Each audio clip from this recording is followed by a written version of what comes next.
have to tell you, I'm both challenged and excited. My excitement is I get a chance to give something back. My challenge is the shortest seminar I usually do is 50 hours. And I'm not exaggerating. I do weekends, and what I do more than that, obviously, coach people, but I'm into immersion, because how'd you learn language? You didn't learn it by just learning principles. You got in it, and you did it so often that it became real. And the bottom line of why I'm here, besides being a crazy mofo, is that I'm really in a position, I'm not here to motivate you, obviously. You don't need that. And a lot of times, that's what people think I do, and it's the furthest thing from it. What happens, though, is people say to me, well, I don't need any motivation. And I say, well, that's interesting. That's not what I do. I'm the why guy.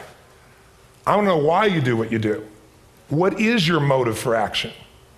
What is it that drives you in your life today, not 10 years ago, or are you running the same pattern? Because I believe that the invisible force of internal drive activated is the most important thing in the world. I'm here because I believe emotion is the force of life. All of us here have great minds. You know, most of us here have great minds, right?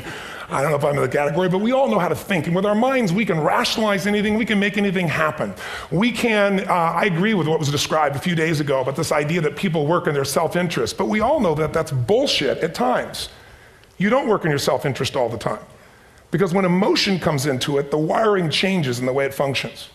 And so it's wonderful for us to think intellectually about how the life of the world is, and especially those who are very smart. We can play this game in our head, but I really want to know what's driving you. And what I'd like to maybe invite you to do by the end of this talk is explore where you are today for two reasons. One, so that you can contribute more. And two, so that hopefully we can not just understand other people more, but maybe appreciate them more and create the kinds of connections that can stop some of the challenges that we face in our society today. They're only going to get magnified by the very technology that's connecting us, because it's making us intersect. And that intersection doesn't always create the view of everybody now understands everybody and everybody appreciates everybody. So I've had an obsession basically for 30 years. And that obsession has been what makes the difference in the quality of people's lives? What makes a difference in their performance? Because that's what I got hired to do. I got to produce the result now. That's what I've done for 30 years. I get the phone call when the athlete is burning down on national television and they were ahead by 5 strokes and now they can't get back on the course. And I got to do something right now to get the result or nothing matters. I get the phone call when the child is going to commit suicide, and I got to do something right now. And in 29 years, I'm very grateful to tell you I've never lost one in 29 years. It doesn't mean I won't someday, but I haven't done it. And the reason is an understanding of these human needs that I want to talk to you about. So when I get those calls about performance, that's one thing, like how do you make a change? But also, I'm looking to see what is it that's shaping that person's ability to contribute, to do something beyond themselves. So maybe the real question is, you know, I look at life and say there's 2 master lessons. One is there's the science of achievement, which almost everyone in this room has mastered to an amazing extent. That's how do you take the invisible and make it visible, right? How do you take what you dream about and make it happen, whether it be your business, your contribution to society, money, whatever it is for you, your body, your family. But the other lesson of life that is rarely mastered is the art of fulfillment.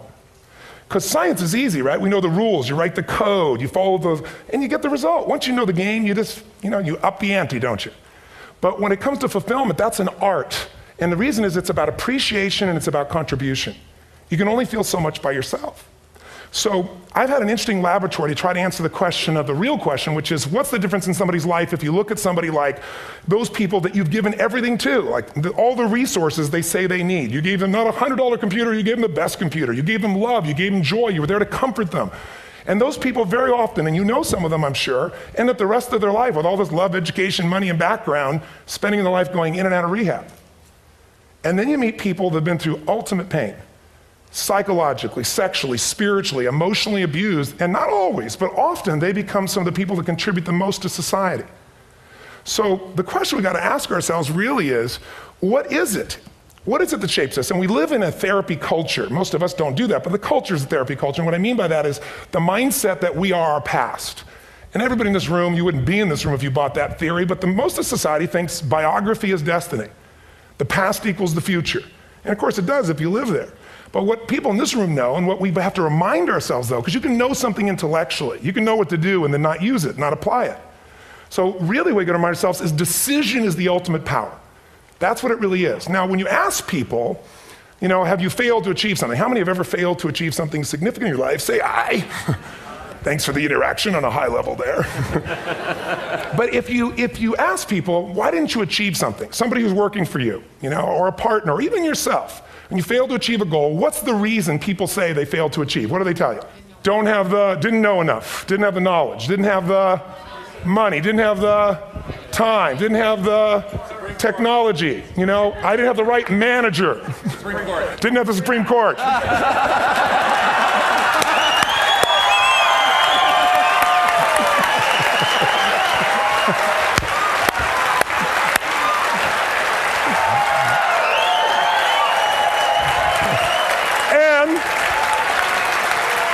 And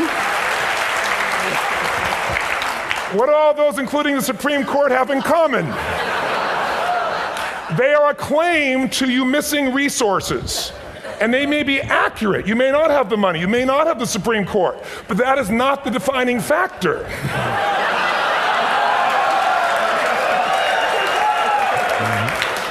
And you correct me if I'm wrong.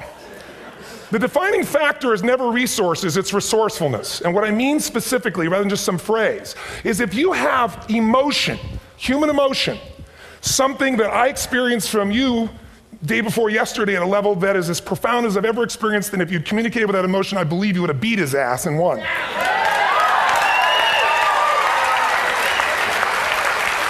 But how easy for me to tell him what he should do. Idiot, Robbins.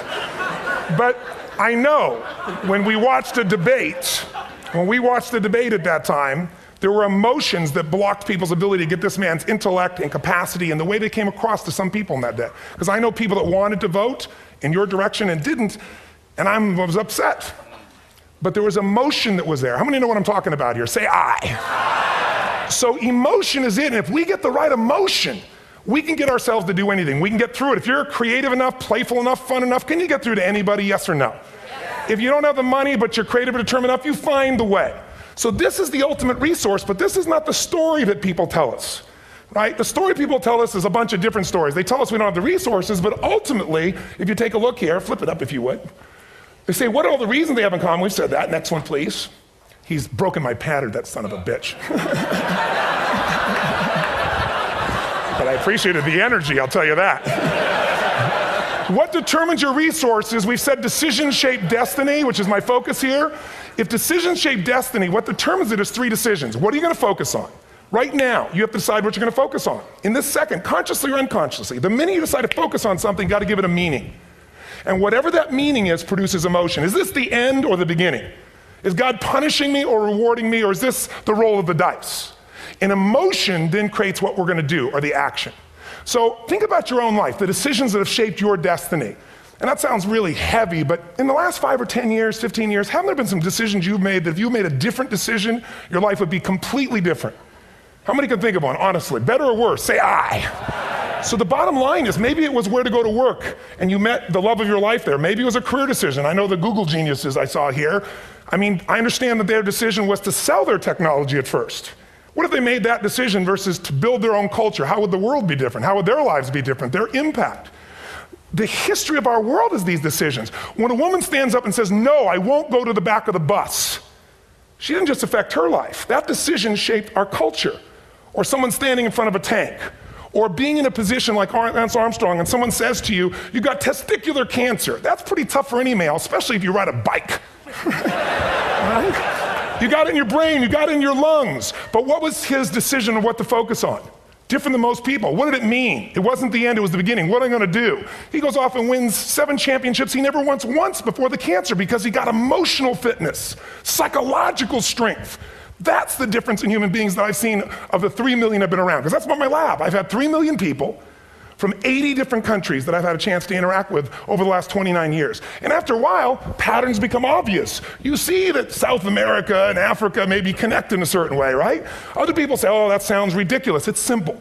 So what shaped Lance? What shapes you? 2 invisible forces, very quickly. 1, state. We all have had times. Have you had a time you did something and after you did it, you thought to yourself, I can't believe I said that. I can't believe I did that. That was so stupid. Who's been there? Say aye. Have you ever done something after you do it, you go, that was me. Right? It wasn't your ability, it was your state. Your model of the world is what shapes you long term. Your model of the world is the filter. That's what's shaping us. That's what makes people make decisions. We want to influence somebody, we gotta know what already influences them. And it's made up of 3 parts, I believe. First, what's your target? What are you after? Which I believe it's not your desires. You can get your desires to goals. How many of you got a goal, desire, and thought, is this all there is? How many have been there? Say aye. So it's needs we have. I believe there are 6 human needs. Second, once you know what the target that's driving you is, and you uncover it for the truth, you don't form it, you uncover it. Then you find out what's your map. What's the belief systems that are telling you how to get those needs? Some people think the way to get those needs is destroy the world. Some people is to build something, create something, love someone. And then there's the fuel you pick. So very quickly, 6 needs. Let me tell you what they are. First one, certainty. Now these are not goals or desires. These are universal. Everyone needs certainty that they can avoid pain and at least be comfortable. Now how do you get it? Control everybody, develop a skill, give up, smoke a cigarette. If you got totally certain, ironically, even though we all need that, like if you're not certain about your health or your children or money, you don't think about much more. You're not sure the ceiling's gonna hold up, you're gonna listen to any speaker. But while we go for certainty differently, if we get total certainty, we get what? What do you feel if you're certain? You know what's gonna happen, when it's gonna happen, how it's gonna happen, what would you feel? Bored out of your mind. So God, in her infinite wisdom, gave us a second human need, which is uncertainty. We need variety. We need surprise. How many of you here love surprises? Say aye. Bullshit. You like the surprises you want. The ones you don't want, you call problems, but you need them. So variety is important. Have you ever rented a video or a film that you've already seen? Who's done this? Get a fucking life. Right? Why are you doing it? You're certain it's good because you read it before, saw it before, but you're hoping it's been long enough you've forgotten enough there's variety. Third human need, critical, significance. We all need to feel important, special, unique. You can get it by making more money. You can do it by being more spiritual. You can do it by getting yourself in a situation where you put more tattoos and earrings in places humans don't want to know. Whatever it takes. The fastest way to do this, if you have no background, no culture, and no belief in resources or resourcefulness, is violence. If I put a gun to your head and I live in the hood, instantly I'm significant. 0 to 10, how high? 10. How certain am I you're going to respond to me? 10. How much uncertainty? Who knows what's going to happen next? Kind of exciting, like climbing up into a cave and doing that stuff all the way down there. Total variety and uncertainty. And it's significant, isn't it? So you're willing to risk your life for it. So that's why violence has always been around and will be around unless we have a consciousness change as a species. Now you can get significance a million ways, but to be significant, you got to be unique and different. Here's what we really need. Connection and love, fourth need. We all want it. Most people settle for connection because love's too scary. Don't want to get hurt. Who here has ever been hurt in an intimate relationship? Say aye. If you don't raise your hand, you'll have about other shit too, come on. And you're going to get hurt again. Aren't you glad you came to this positive visit?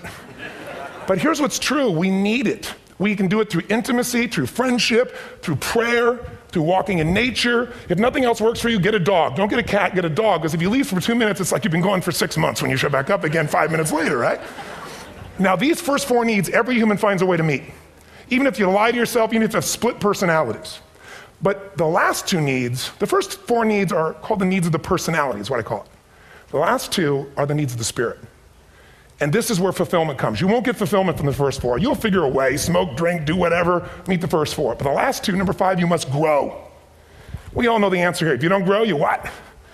If a relationship's not growing, if a business is not growing, if you're not growing, it doesn't matter how much money you have, how many friends you have, how many people love you, you feel like hell. And the reason we grow, I believe, is so we have something to give of value. Because the 6th need is to contribute beyond ourselves. Because we all know, corny as it sounds, the secret of living is giving. We all know life's not about me, it's about we. This culture knows that, this room knows that. And it's exciting. When you see Nicholas up here talking about his $100 computer, the most passionate, exciting thing is here's a genius, but he's got a calling now. You can feel the difference in him, and it's beautiful. And that calling can touch other people. In my own life, my life was touched because when I was 11 years old, Thanksgiving, no money, no food, and we're not gonna starve, but my father was totally messed up. My mom was letting him know how bad he messed up. And somebody came to the door and delivered food. My father made 3 decisions. I know what they were briefly. His focus was, this is charity. What does it mean? I'm worthless. What do I gotta do? Leave my family, which he did. At the time, one of the most painful experiences of life. My 3 decisions gave me a different path. I said, focus on, there's food, what a concept, you know? Second, but this is what changed my life. This is what shaped me as a human being. Somebody's gift, I don't even know who it is. I thought, my father always said, no one gives a shit. And all of a sudden, somebody I don't know, they're not asking for it, this is giving our family food, looking out for us. It made me believe this. What does it mean? That strangers care. And what that made me decide is, if strangers care about me and my family, I care about them. What am I gonna do? I'm gonna do something to make a difference. So when I was 17, I went out one day on Thanksgiving. It was my target for years, have enough money to feed 2 families. Most fun thing I ever did in my life, most moving. Then next year I did 4, and I didn't tell anybody what I was doing. Next year, 8.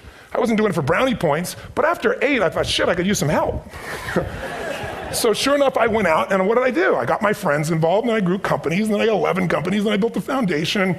Now, 18 years later, I'm proud to tell you, last year we fed 2 million people in 35 countries through our foundation, all during the holidays, Thanksgiving, Christmas, in all the different countries around the world. It's been fantastic. Thank you. So I don't tell you that to brag, I tell you because I'm proud of human beings because they get excited to contribute once they've had the chance to experience it, not talk about it.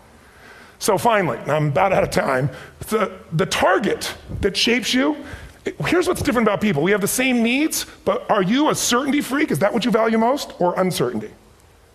This man here couldn't be a certainty freak if he climbed through those caves. Are you driven by significance or love? We all need all 6, but whatever your lead system is tilts you in a different direction. And as you move in a direction, you have a destination or destiny. The second piece is the map. Think of that as the operating system tells you how to get there. And some people's map is, I'm gonna save lives even if I die for other people, and they're a fireman. Somebody else says, I'm gonna kill people to do it. They're trying to meet the same needs of significance, right? They want to honor God or honor their family, but they have a different map. And there are 7 different beliefs. I can't go through them because I'm done. The last piece is emotion. I say one of the parts of the map is like time. Some people's idea of a long time is 100 years. Somebody else says is 3 seconds, which is what I have. And the last one I've already mentioned that felt you. If you got a target and you got a map, and let's say, I can't use Google because I love Macs, and they haven't made it good for Macs yet. So if you use MapQuest, how many have made this fatal mistake of using MapQuest at some time? You use this thing and you don't get there. Well, imagine if your beliefs guarantee you can never get to where you want to go. The last thing is emotion. Now here's what I'll tell you about emotion.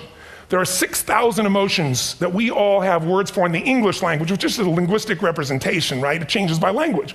But if your dominant emotions, if I have more time, I have 20,000 people or 1,000, and I have them write down all the emotions that they experience in an average week. And I give them as long as they need. And on one side they write empowering emotions, the other is disempowering. Guess how many emotions people experience? Less than 12. And half of those make them feel like shit.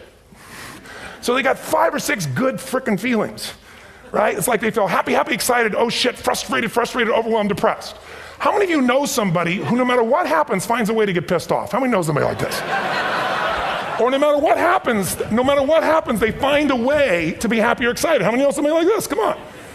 When 9/11 happened, and I'll finish with this, I was in Hawaii. I was with 2,000 people from 45 countries. We were translating 4 languages simultaneously for a program that I was conducting for a week. The night before was called Emotional Mastery. I got up, had no plan for this, and I said, we had all this fireworks, I do crazy shit, fun stuff. And then at the end I stopped, and I had this plan I was gonna say, but I never do what I'm gonna say. And all of a sudden I said, when do people really start to live? When they face death. And then I went through this whole thing about if you were gonna get off this island, if 9 days from now you were gonna die, who would you call, what would you say, what would you do? One woman, well that night is when 9/11 happened. One woman had come to the seminar, and when she came there, her previous boyfriend had been kidnapped and murdered. Her friend, or her new boyfriend, wanted to marry her, and she said no. He said, if you leave and go to that Hawaii thing, it's over with us. She said it's over. When I finished that night, she called him and left a message, true story, at the top of the World Trade Center where he worked, saying, honey, I love you. I just want you to know, I want to marry you. It was stupid of me. She was asleep, because it was 3 a.m. for us, when he called her back from the top and said, honey, I can't tell you what this means. He said, I don't know how to tell you this, but you give me the greatest gift because I'm going to die. And she played the recording for us in the room. She was on Larry King later. And he said, you're probably wondering how on earth this could happen to you twice. And he said, all I can say to you is, this must be God's message to you, honey. From now on, every day, give your all, love your all. Don't let anything ever stop you. She finishes, and a man stands up and he says, I'm from Pakistan, I'm a Muslim. I'd love to hold your hand and say I'm sorry, but frankly, this is retribution. I can't tell you the rest because I'm out of time.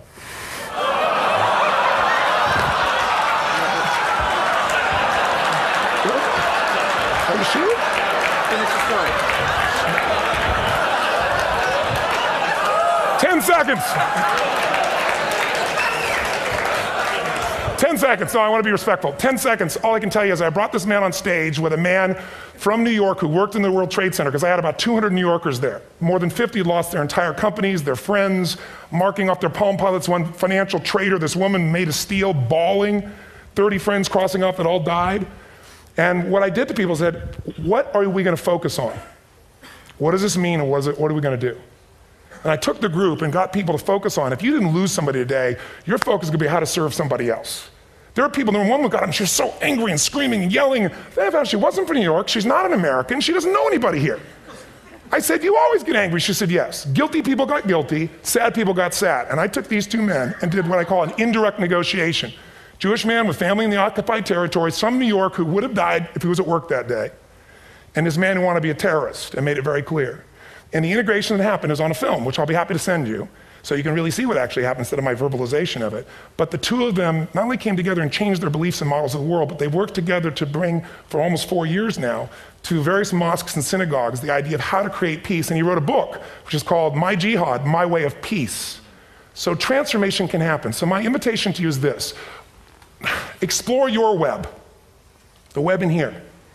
The needs, the beliefs, the emotions that are controlling you, for two reasons. So there's more of you to give. Achieve too, we all want to do it, but I mean give, because that's what's going to fill you up. And secondly, so you can appreciate, not just understand, that's intellectual, that's mind, but appreciate what's driving other people. It's the only way our world's going to change. God bless you, thank you, I hope this will serve. Tony Robbins.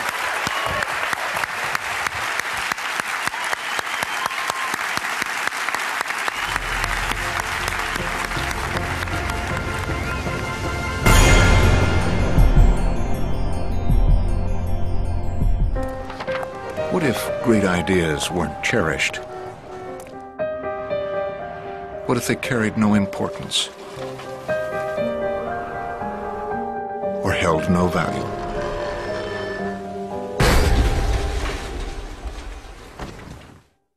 There is a place where artistic vision is protected, where inspired design ideas live on to become ultimate driving machines.